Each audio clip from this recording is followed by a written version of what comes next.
Oh, don't stare. How would you look after eons in some ghastly crypt? Your people are rather prone to death. Mine are not. Yet when I emerged from my completely unjustified imprisonment, I found them gone. Our culture forgotten. Any trace of the world I knew all but obliterated. I must even hide my true face beneath an ever-shifting mask for fear you savages will attack me. That is how I wander this strange world, trying to uncover the truth about a history you primitive people never even knew existed. Well now, aren't you a curious sight? If I'd had a mask to hide my bones as well as yours, maybe I'd still be walking around today. Where'd you get it? There can't be many curios like that in the world. Is that a fact? And your voice?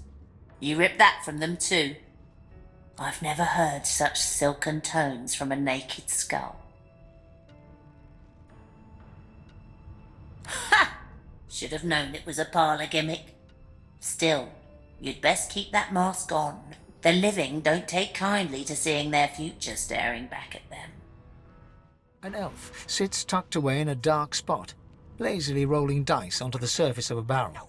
They sound like the dry cackling of an old witch. Snake eyes. She chuckles. I bet that's just what they'll look like. Rolling dice? Deciding fates. Don't worry, honey. It isn't yours. She looks you up and down with the merest hint of a coy smile on her lips. Never say never, though. She eyes you quite seriously. Not the future, no. But I can read the past in flesh. One of the perks of being an elf, you see. I'm quite good at it, too. I could lick your arm and tell you how you spent the night before last. Shall I? She looks at you in surprise when you bare an arm of bone. My. Guess I'll have to find out the memory from Marrow, won't I? She gives your arm a vigorous stroke of the tongue, efficient like a cat grooming. You were in a cellar with other sorcerers, watching, staring at them, hoping that none would stare back. You were desperate to speak up, to reach out, to form a connection with these strange creatures. But you were scared, terrified even, of what they might think of you. She pats you on the shoulder consolingly. There, don't you worry, darling. Your secret's safe with me. I don't lick and tell. Amidst a crowd of screws, bolts, and scraps of metal, the woman is manipulating a glove-like contraption fitted with 5 long metal skewers. She doesn't look up as you approach. And what you after? Come again? You another friend of Niles? I told that Magister freak to get back to his little dungeon in the keep, and I'll tell you the same. Now get the hell out of my face! Who are you, you lovely little puppy? He reaches out and gently touches your bandaged arm. The bare skin is taut and unyielding. You ponder how firmly attached it is as he breaks into a wide, toothy grin. My, a fellow aficionado. How rare to meet someone else interested in the corporal arts. Won't you stay? Did I say aficionado? My sweet boy, you are a connoisseur. Flayed faces. How delightfully old-fashioned. As it happens, I do have a toy you might find useful. But nothing comes for free, my dear. And I'm sorry to say you have nothing that I want. But don't you worry, there's still lots we can do together. Please, come in. Oh, do make yourself at home, won't you? Tut, I won't hear anything to the contrary, and there's nowhere for you to go, love. please stay with me in my playground? Oh, you need so much more than that. But it's a little late now, isn't it, darling? The hooded man exudes a restrained menace that near matches your own. As he raises his head, the hood falls back, revealing the gleaming bone visage of an undead. Ah, one of my own kind. Be not frightened of me, brother. There's far worse than my bite in this quagmire. Though I see you hiding behind a mask. You ashamed of who you are? He laughs, a dark and crackling sound that seems to make the ground vibrate underneath you. Around here? You'll be lucky to last a day, regardless of your personal feelings. But maybe I can help you out. If you've the coin. Trinkets and wonders I have here in my pack. For the smallest of costs, I'll tell you. Barely a trifle. Oh yes, that I do. Some older than even this isle upon which we stand. Trinkets from ancient humans, relics from fossilized dwarves, and what have you. What? You expect me to be carting Maxo's own staff around? He stares at you silently for a long moment, then gathers his cloak tighter around himself. I'm sure I don't know what you're talking about. Not even a little bit. Zalaskar chuckles unpleasantly. For those with a strong enough will, there is always a way. The woman traces glyphs in the air, and you cringe, expecting a barrage of ice and fire. Instead, a bit of smoke sputters forth. She cries to the skies in frustration, in a recognizable rail-thin rasp. My lord, I've loved you. I've obeyed you. What's my sin? How long must I suffer? She sees you approach and punches her fist in your direction. Her face flushes red. It's her, the one that destroyed the ship to Fort Joy. The one that stole your mask. She wavers for a moment, and you see a flash of recognition in her pained eyes. You. It is you, isn't it? You can hide that skull all you want, but I see you. You're the one who crafted this unholy contraption. Most artifacts like this mask are long lost, but you craft them anew. Who are you? What are you? My, what a specimen. It will almost be a shame to destroy such an ancient relic. How right you are, but you face more than some mad witch. She turns her head to the heavens once more. I offer this sacrifice to you. Return me to your side. Make me whole. You walk towards the figure on the dais, but wisps of mist start to cloud your vision. With each step, the mist gets thicker, hiding the figure from sight. Fane! Fane! You push through the fog, chasing the voice at breakneck speed. You trip and start to fall, but catch yourself against a bookcase? You look around in shock as the mist clears. You are standing in a library. Your library. You hear a cough behind you and turn to see your assistant, Harina. She hands you a thick book. Observations on the Universal Veil. You look at her in confusion as she explains, "You asked me to bring you your research, Master Fane, for your guest." As you walk through the library, Harina expresses her condolences. It is a shame that the king forbade further investigation into the Veil. It was a fascinating topic. She leads you to a door, your study, and pushes it open to introduce your visitor. You step through the door and see the Lady Amadia, one of the 7 lords. Oh, please, there is no need for ceremony or dusty titles. You may address me as Amadia. I must say, you created quite a stir earlier, dear Fane. The other lords and I were quite impressed with your research. We believe the king's decree that you should not investigate the Veil was misguided. We would like to view more of your research. And I see you have already brought me some reading material. Kindly give it here, my boy. The king, the king. Is he truly all our people ever talk about? What of knowledge, young one? What of discovery? She snatches the book from your hands, thumbing through it, engrossed by your research. Yes.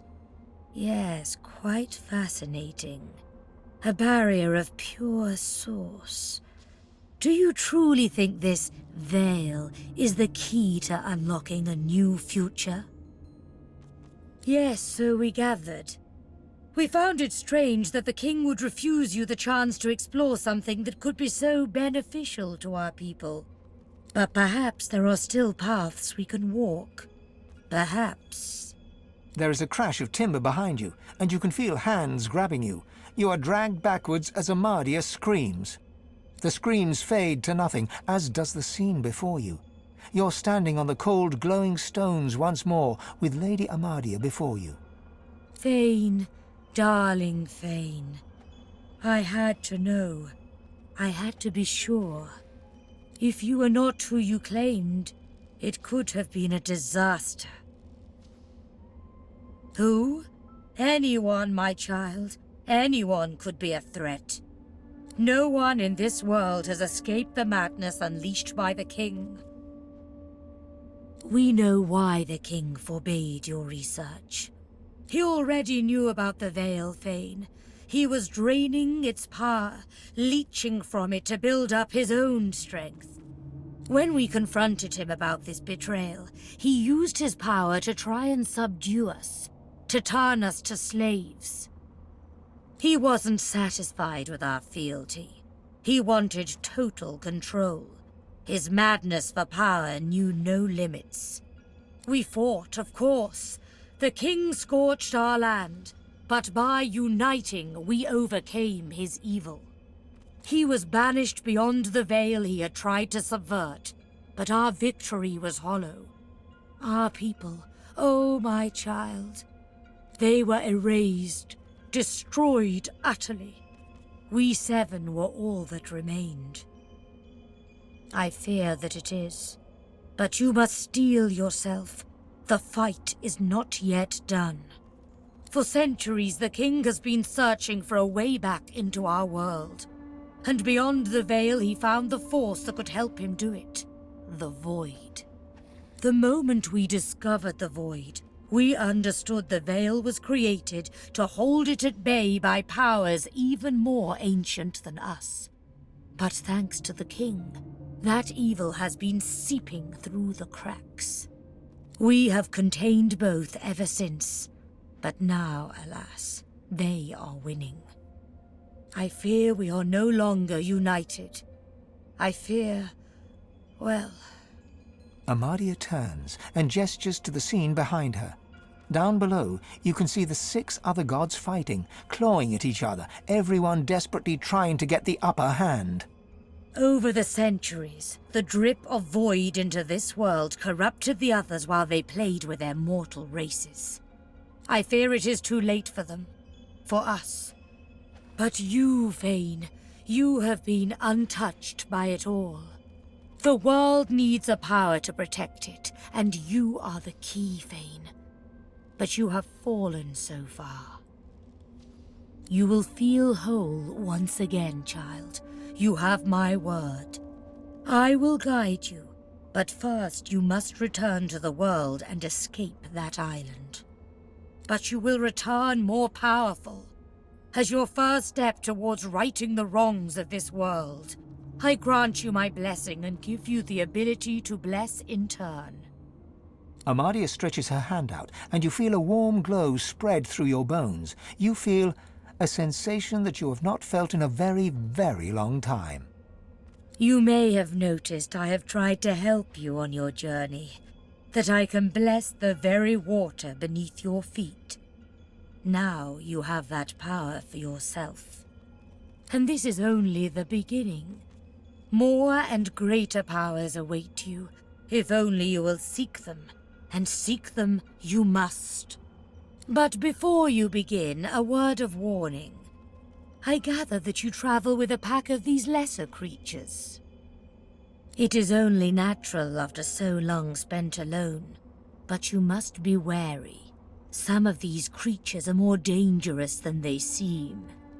They are godwoken, the chosen champions of the other 6 gods. And then there is the one you know as Losa. She is something else. Something wicked. You must beware of her above all others. For they will all walk the same path as you, but they cannot be allowed to reach its end. You must be the one. Only one of our people can wield this power. Only you, Fane. She lays her hand on your skull, and you see it clearly. The others, the gods, Amadia, and you. You are her chosen. You are her godwoken.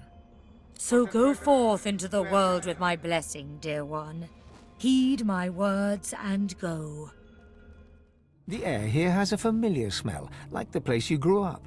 Old memories begin to well within you, but the sweet-sour smell of decay suddenly punctures them. The smell grows stronger. It closes in around you, creeping into your nostrils, through your lips. Then, suddenly vanishes. Now you smell only the faint scent of wood and a cold metallic tang, as yet unfamiliar. Your whispered blessing slithers up the tree, cutting the heavy, dark vines that hold Amadia in place. She jolts awake with a gasp, golden light pouring from her eyes. My child! Oh, my dear child. Blessings be that you are here. Blessings be that they did not get you too. The forces of the king, they are everywhere. They are everyone. Please step carefully, child. Trust neither king nor pauper, baker nor warrior, traveler nor friend.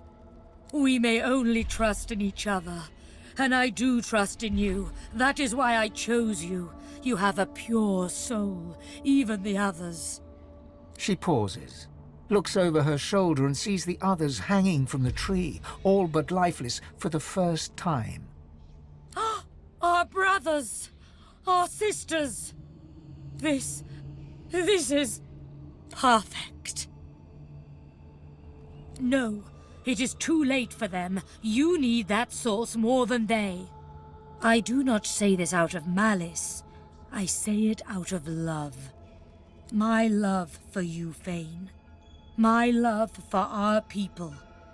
These misguided fools would sacrifice this world to the very forces that saw us strung up like so much fruit. No, we are the only hope to save this world. You and I alone. But we must hurry. The king's minions are close. They are so close. As I hung from the tree, I had a vision. I saw Rivellon overrun by monsters. Void-woken creatures that destroy all in their path. They are his servants, and that is his threat. His promise. You can't let it happen. You have to stop him. There was a time when you wielded tremendous power. You must search within yourself and unlock that power once more. And then, you must ascend to divinity. Once Lucien the Divine united the powers of the Seven against the Void. He led the people of Rivellon to glory. Now, Fane, you will do the same. But unlike Lucien, you will not fail. No, Lucien was weak. Lucien was mortal. You are neither. You will rise as the eternal divine, or the world will fall to the void. A godwoken must become divine, but we cannot trust these mortals. If we are to have a future, that godwoken must be you, Fane. So go, my champion. Go and claim divinity. She starts to answer, but her eyes change, turning from their gentle glow to a dark shimmer. She looks up and gasps. No, I see them. The servants of the king, the forces of the void. They're here. Fly, dear Fane, fly! White-hot cold pierces your heart like a blade. You are frozen to the spot. The burning ice pumps through you like a curse, and then a prim woman in a starched apron wipes a glass with a clean rag. She pins you with blue, steel-sharp eyes as you approach the bar. Blessings upon our Lucien, 7 times divine. She looks at you. She looks at your hand. She looks back at you. Either the human is an imbecile, or that's not the correct response.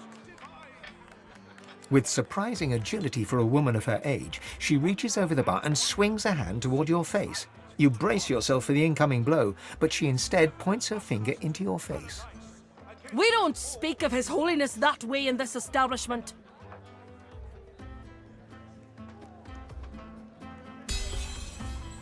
Well, ye can't be blamed if your mother didn't teach you any better.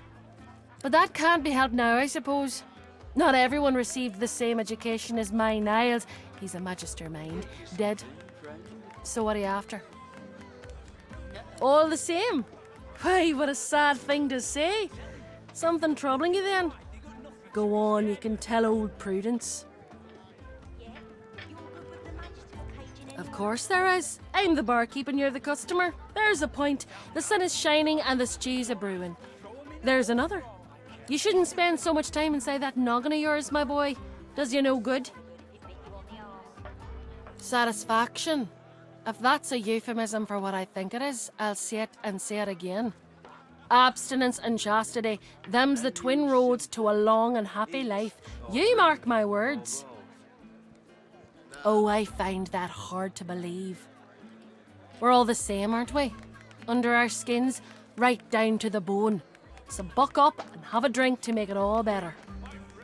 Take that, sorcerer. Dallas, get her! You're dead, Alexander. Alexander, you're dead. You have to stay dead until we say you're not dead anymore. Here, mister. Alexander doesn't have to stay dead, does he? I don't want to play a Void Woken. They're mean and ugly. And Dallas will kill the Void Woken. Blam! Like that. And sorcerers have source collars to protect them anyway. I hate this game. Bathed in the half-light of this eerie, starless landscape, you spot a figure you could only describe as you. Another you. It looks haggard and weak, its voice merely a feeble echo of your own. Fane! My child. Come. Come closer. Let us be revealed. No beast, no monster. Merely an illusion to be dispelled. The apparition clasps your face in shaking skeletal hands, and you feel a tingle run through your bones. Everything becomes brighter, sharper. Blacks and whites become glorious bursts of color before fading back to their accustomed spectrum. Time to open the eyes you lost so long ago. To see the world as you once did. Gone is the strange mirror image of yourself. Before you stands the goddess Amadia in all her spectral glory. You know me now, don't you, Fane? Your sister, your guardian. You were my hero once. You must be so again. Your kindred soul was my last refuge, my last bastion. From here I can aid you, but only if you grant me one small kindness. Amadia stretches out and nourishes herself from the source that abounds in your presence.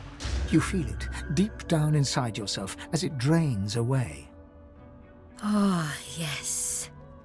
That is better. That is so much better. Truly, dying does not become a god.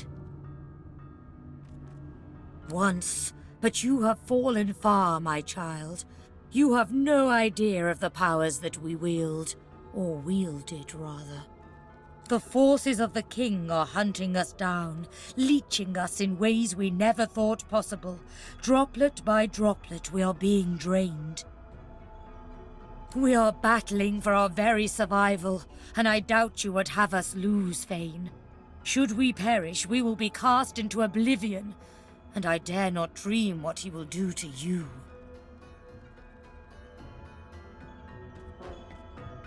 Indeed, he may come to fear you, if you do as I say.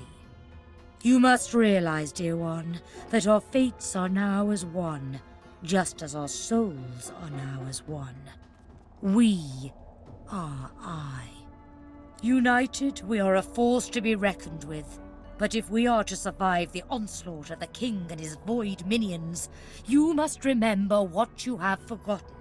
We must become vastly more powerful. And once you are strong enough, we must travel to the Well of Ascension. There, you will become even more powerful. Eager child, before we discuss the where, we must first muse the what. The Well of Ascension is a lake, a pool of pure source in which the powers of the Seven lie united. We gave those powers up freely to create the first divine, a mortal we infused with our united strength. To bathe in the lake is to become the divine. But you, Fane, you could be so much more, and that is why you must be the first to reach it, no matter what the cost. I know, sweet child. Do you think I chose you for that fine bone structure alone? It is important you realize how high the stakes are. The void has never been this strong. A new divine won't be enough. You need to go to the Well of Ascension, not to bathe in its powers, but to take them, all of them. Even all those powers will barely be enough to defeat the king. It is simplicity itself. They will bow to you, or be undone. Of course, the others are saying the same to their mortal godwoken as we speak. But there can be only one. So make no mistake, dear Fane. The road to divinity may well mean the blood of those 6 traitors staining your ivory hands. But do not let that dismay you. You will save these mortals. You will save this world. You will save me, the last of your true kin. And you will become a god. Dearest heart, you cannot tell me you look about this world and see an eternal realm. It is far too crude. The others have picked up the taint of their mortal pets and contaminated this world accordingly. You and I are the last Eternals, Fane. That is why it will be us. That is why it must be us.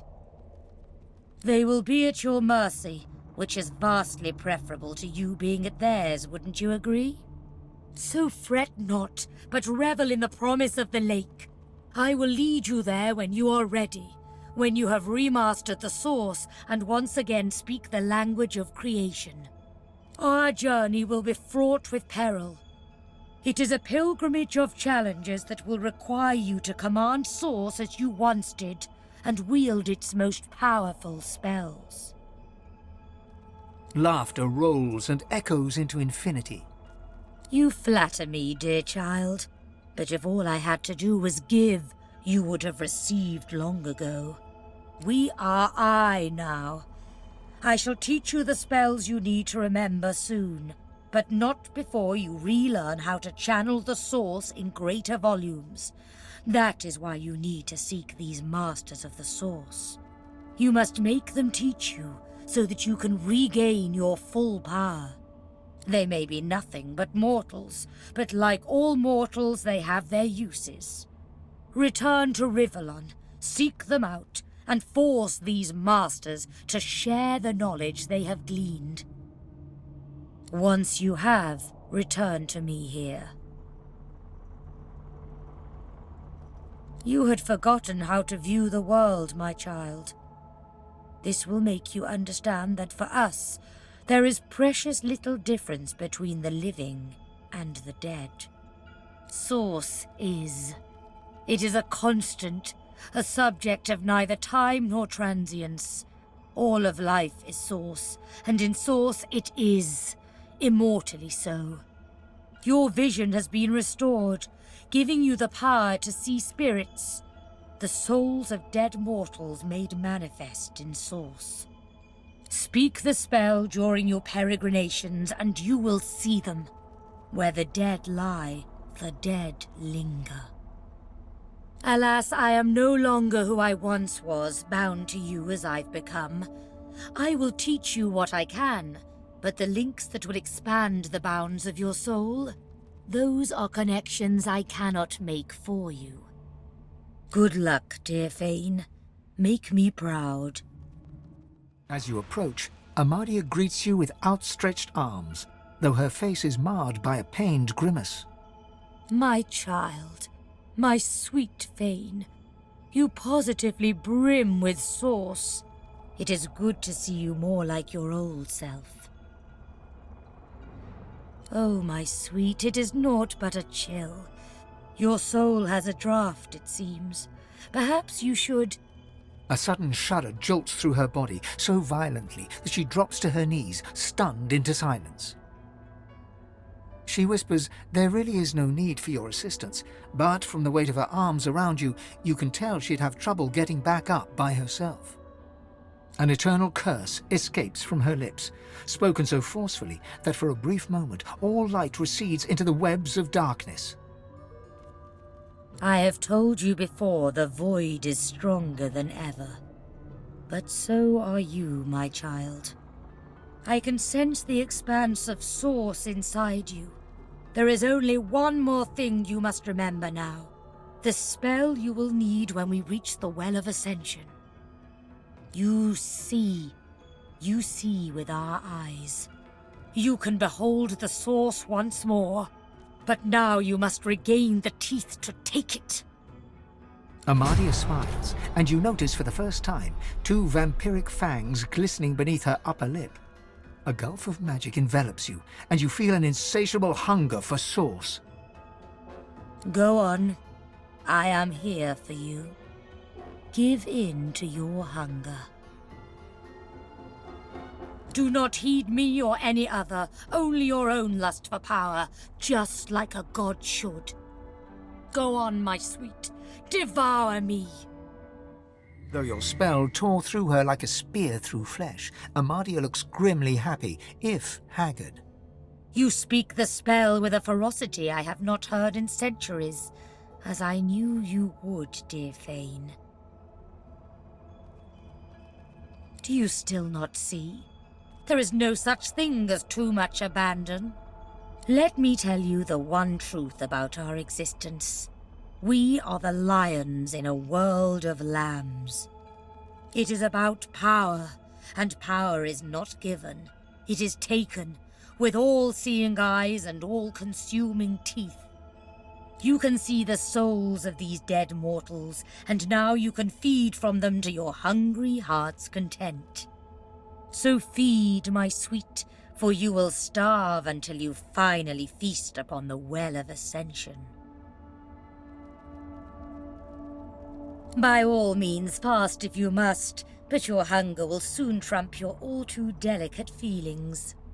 Your soul must grow bigger still, your inner self become a vast expanse, so that it may house divine power. There are more masters of the Source, more aspects of the Source to learn. The hunt continues, my child. Fane, darling Fane. You are not a moment too soon. It's here. Even here. We must hurry now. We must race towards the well with all the determination of the eagle diving for its prey. Your quarry lies on a far-off shore, at the heart of the Nameless Isle. It is a place no one can reach unless their soul becomes their compass. She places a hand on your skull, and you suddenly feel it. An unmistakable pull in a new and distant direction. The battle for Divinity is about to begin in earnest. The other gods and their chosen will try to outflank us, just like we must outflank them. But I will be with you, dear child. I will guide you, stand by you. I will watch as you drink from the wellspring, and as its source surges into you. The king will be overcome, and you will ascend. You will have your birthright. The end is nigh. Do not fail us now. The creature looks down from its perch, trembling. It crawled out of that sarcophagus as if it had forgotten how to move its limbs. It turns to you, and you see its face is covered by an intricate mask. From behind unmoving lips, you hear a creaking, groaning voice speaking in a language you feared you may never hear again. Fane! No, it cannot be. I missed it so. I spent millennia wishing to hear it spoken again, and yet I escaped to find your viper's tongue. Better to have stayed locked in that box than bandy words with a reprobate like you. Deep inside, you can feel Amadia stirring. Something about this has her unsettled. You don't know, do you? You have no concept of what you've done. I am talking about the war. A war of such devastation. It was never thought possible. A war brought on by your unfathomable stupidity. The goddess inside you jerks violently. She's trying to take control. She's trying to speak through your mouth. Do not preach to me, Roach. You have no idea. No idea of the hell you brought on us all. Despite your best efforts, your mind returns to that day, eons ago. Your discovery of the Veil of Creation, your appeal to the king, his refusal. Your turning to the Seven Lords, the king's displeasure. Did you think nothing would happen? Did you think the lords would be satisfied to leave that power untouched? No. They seized it. They rebelled against the king and declared themselves gods. You feel the goddess Amadia lash out defensively inside you. She's not happy with this. It's no one's fault but yours. Your king told you not to seek forbidden knowledge, and yet you persisted. Because of you, I was imprisoned for trying to fix your mistakes. At this, Amadia surges forward. She seizes control of your jaw, which starts to move of its own accord. You were imprisoned here for your blasphemy, for your sins. Lady Amadia? You possess him. Have you fallen so far that you seek shelter within that? Silence! It is your king who fell. I flung him into the void along with every last Eternal. And the power you cowards refuse to pursue has made me a god. You threw them to the void? Fane understands. He understands that knowledge has no limit, that curiosity cannot be chained. The goddess fights back, struggling to regain control, but your grip is strong. You hear a voice hissing in your head. No, stop. Let me speak. Of course she lied. How could you ever trust a word from her twisted lips? She probably pretended to be overjoyed at your liberation. Did she say that you were special? That you would be anything other than a slave? You idiot. Not that it matters. I sense the king, and I can sense his desire to see you destroyed. I will not even need the Aetherin to grind you to dust. Work together? I was locked in this hell for trying to fix your mistakes. And now you want me to help ease your conscience. You deluded little runt. I was crafting a weapon to kill your gods, while you were sitting out the war in your crypt. And I kept it close. I hid it in these very caves. Although I can feel its distance, it is in the hands of another now. Perhaps they will use it to purge the 7 traitors of all divinity, as I had hoped to.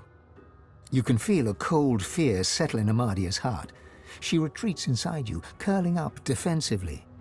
I have spent too long alone, and now loneliness is the most I can look forward to. Thanks to you, Fane. It was too late the second you spoke to the 7 lords. It was too late from the moment you betrayed our king. You doomed us, Fane. You doomed us all to this hell. First, I will break your body. Then I will find my creation and cast your cursed gods into the same pit they threw our people. Amadia doesn't react this time, but you can feel the cold terror gripping her. But enough talk. It is time you return to a tomb, traitor. You reach out to touch the altar. Its cold surface a curious foil to the thrumming and clanging metal that surrounds you. Your vision clouds, your head swims, and when the fog clears, you are still standing in the Imp Temple. You look around in confusion. This doesn't seem right. There's a cough behind you. Turning, you see Xanteza. Not some allegorical figure, not some awe-inspiring god, just her. She's leaning against one of the struts on the platform, taking you in. Moon. Yes, the others have become a little dramatic. Still, we are gods. And gods will have their games. So, I'll admit if I'm telling the truth or lying if you disown Armadia. Deep within, you can feel your god stirring, hissing like a snake. Oh, make no mistake. I'm not asking you to support me at the Wellspring. Just not to be beholden to her. To think for yourself. To make choices that you think are right. Not what some half-dead god demands. The anger that you felt just a moment ago, the unchained rage of your god, turns to ice in your bones. You can feel rage becoming something verging on hate. The quiet inner voice that you have almost gotten used to is silenced, and you feel your god withdrawing, retreating, locking itself away somewhere you cannot reach. Thank you! I haven't laughed like that in many centuries. Her form melts away to smoke, leaving nothing but a platform bathed in light from a huge, bright moon. Fane, the unfaithful, the betrayer. But any betrayal can be forgiven. It is not too late. Not even for you. You betrayed your king. You turned away from him. You ran to the Seven Lords because you were curious, because you had to know more about the Veil. Your treachery gave them a weapon. Your knowledge let them tear our people apart. It let them cast us into the void. Your punishment was fitting to your crime, but your crime could be forgiven. In his mercy and wisdom, the king is willing to overlook your past sins against him. The king offers another chance. Accept his covenant. Reject this world's false gods and mortal races. Pledge yourself to your king and join your people once more. Come home, Fane. But we will not fight your husk, mortal. The time will come when the thieving coward inside of you must step out. If it can still walk. You shall end then. You are the worst mistake I have ever made. I gave you everything, and yet you would renounce me. I want it all back. All of my power, everything I gave you. And I want it now, before it's too late, before the others come to take what's mine. Give yourself to me now, child. Give yourself to Armadia, body and soul. I found you. I fed you. I gave you hope in the darkness, and then I led you into the light. But if you refuse to obey me, I will take it all back. Master Fane, I never thought I'd see you again. It's been so long since our time together in your library. It's me, Harina. Do you remember me? Oh, Master Fane, you were always kind. But more than that, you were always good. Always working so hard for a better world, a more perfect world. But what if I were void-woken no longer? It's not too late, Master Fane. We can fix everything that went wrong, everything. We could be free of tyrants, free of the Seven, of the King, of the Void, free to live our lives and study the universe again. With your help, we could be restored, not as some twisted monsters, as our true selves. We could be Eternals again. Oh, that would not be possible, Master Fane.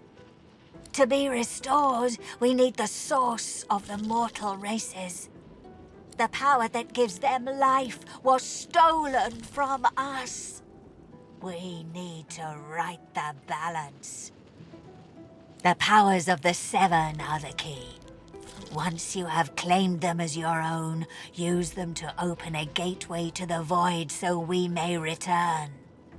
We'll take back the source that was stolen from us to restore ourselves as Eternals. Then we'll use the source of the Seven to close the hole they created. And we'll make sure the Void and the King stay on the other side. Together, we can do it. You can right this wrong and restore the Eternals. Please, Master Fane, set us free. Fane, godwoken. Dallas told me about you. You must be as hard as diamonds, and twice as bright, to have come so far. Your divine welcomes you. The divine you thought dead lords over the chamber from a granite throne. He moves to speak, but it's Riedeman's voice that next pierces the air. What a twist.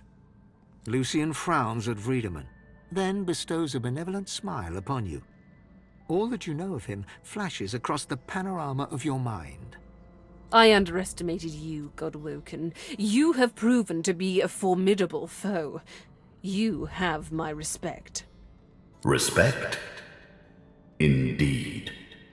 Lucien's gaze rests upon you and goes through you. He takes your measure entirely. Lucien, we should tell him the truth. Yes, I agree. It is time we dropped our masks. Dallas nods, then reaches for the sides of her head. Where there was one face, suddenly there are four. She takes off the mask of the shapeshifter. A skull is revealed, bejeweled and ancient as the void. I am eternal. Aren't they just full of surprises? Fear not, godwoken. Dallas is on the side of all that is good. She is helping me rid Rivellon of the influence of the Source. Listen to her. I shall tell you the tale as I told it to Lucien. Long ago, the scholar Fane discovered that the veil between the world and the void was made of Source. Our 7 lords desired this power. Of course. Silence, slave. Our king forbade the 7 to reach for this power, but they didn't listen. Instead, they rebelled and sent the king and his people into the void. With the Source they stole from the veil, the 7 created the races so they would have worshippers. Really? I'm shocked. Shut your mouth, Godwoken. I tell you the truth. He hesitates, then he swallows his pride. Here is the truth. I have killed thousands, perhaps millions, for the greater good. But I made a mistake. It was my use of death fog that opened the door to the God King. It upset the veil and took the 7 by surprise. My one mistake meant all those sacrifices were for naught. Those sacrifices must have meaning. They must stop the void once and for all. I seek vengeance against the king and against the Seven. There is more, but she hesitates to share it. Then she decides that she must. I was a child when the God King tore my family apart. I was purged of source and left to rot in a putrid tomb. A child. It was hell. A hell I suffered for the sins of my father. He was the one that betrayed the God King. He was the one that told the Seven the secrets of the Veil. The cruel joke of it all is that the same tomb that housed my tortured body is what sheltered me from the void. Few Eternals escaped that fate. Myself, my mother, and Fane. Yes, Fane. You are my father. Dallas gives you a steady look, cool and collected. This is your daughter. You are her father. Your child rotted away in a tomb, just like you, father. Look at us! We are all that remains! But now I have revenge. Revenge on the Seven and the God King. Revenge for what they took from me. My life. My people! My mother! The hammer's voice falters and her coolness vanishes. Every crack and rasp betrays her grief. But her next words burn not with sadness, but anger. Did you even look for me?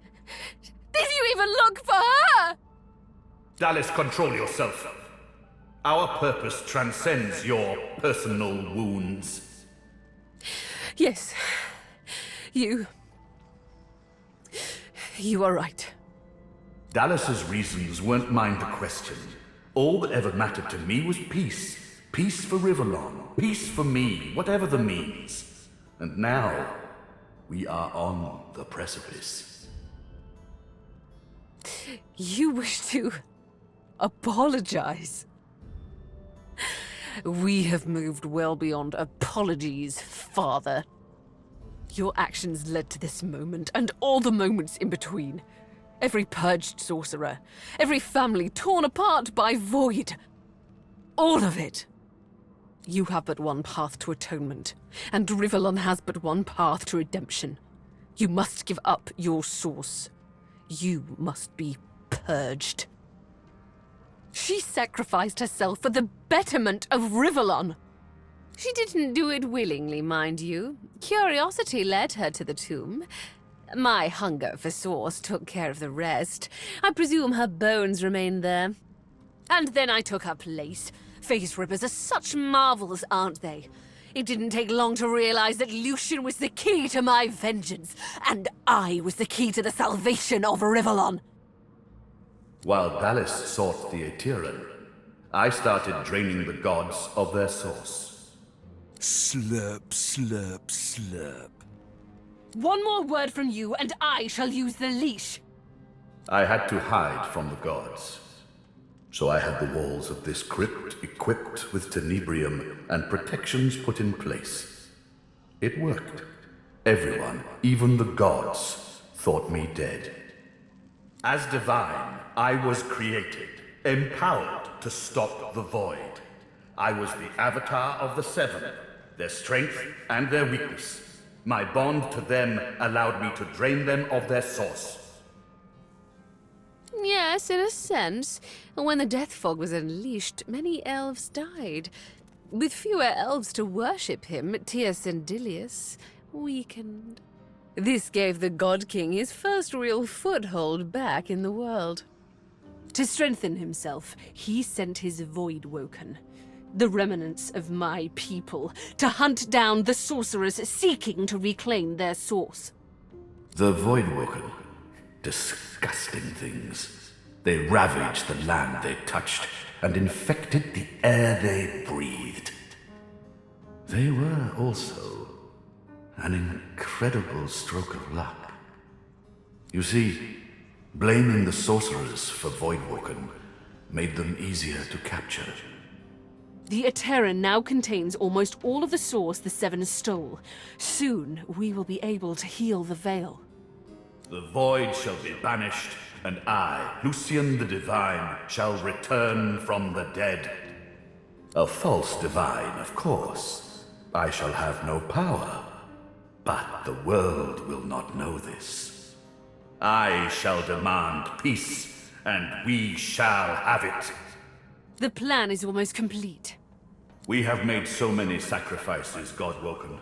All of us. Of ourselves and those we love. One last sacrifice is required. For the future of Rivellon, you must surrender your source. Decide. Be the true hero and give up your source, or be forced to submit. Like a coward. Like a slave. There is no other way. The source of the world is required to close the veil. All of the source. We only lack yours. As I say, one last sacrifice is required. Yours. Good. You understand. The world shall not know this. I shall return from the grave, a divine without power, yet all who desire power shall fear me. I shall carry the secret of my lack of divinity. Peace shall reign. We already had more than enough Godwoken. Another sacrifice I was forced to make. Those beautiful people. I was as kind as I could be. I promise you that. Maggot, I am no slave. I am Brachus Rex. I am the Source King. With a flick of her wrist, Dallis sends a jolt through Brachus's body. He writhes in pain. Don't worry, he's well under control. He's made a fine servant. Isn't that right, ingrate? I used him to find the Eterran. When we're done, I'll release him from his duty and free him from his pain. Until then... Dallis punctuates her statement with another wrist flip. Brachus shudders, but his lips remain curled in a self-satisfied grimace. Call me what you like. I'm not afraid of being the villain to your supposed hero. I'm not nice. I'm just right. Then let us proceed. Show some responsibility, Father! Surrender your source! You'll be a hero. Everyone will know of the sacrifice you'll make. Your name will be synonymous with the survival of Rivellon. Don't let them do this to us. The last time I obeyed Lucien, countless innocents died. Surrender my source. He should surrender his life. No, never! But our souls? There has to be another way.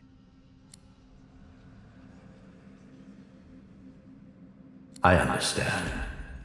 Sacrifice takes courage. But I shall help you. Though it pains me, your sacrifice shall be made for you. Dallis. I'm sorry. You've come such a long way, but there is too much at stake. This is the end.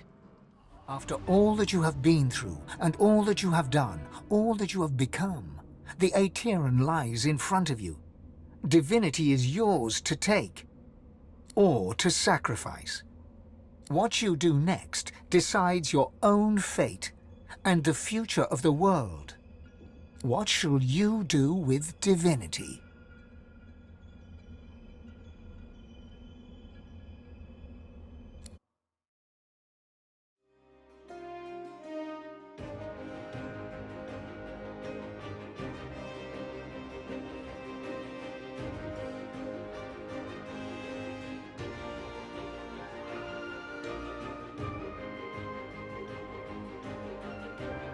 And so it ended. A tale that began with my own ill-fated attempt to rid the world of the godwoken.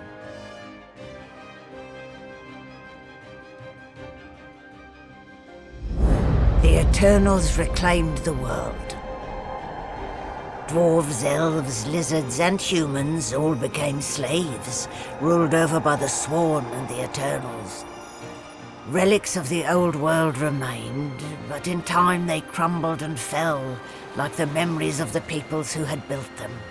Lost to time like sand in the wind, but not lost to Fane.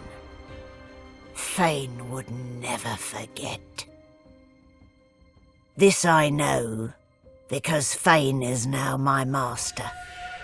My task? To chronicle the rise and fall of the godwoken. This was their story. Master, I hope you approve.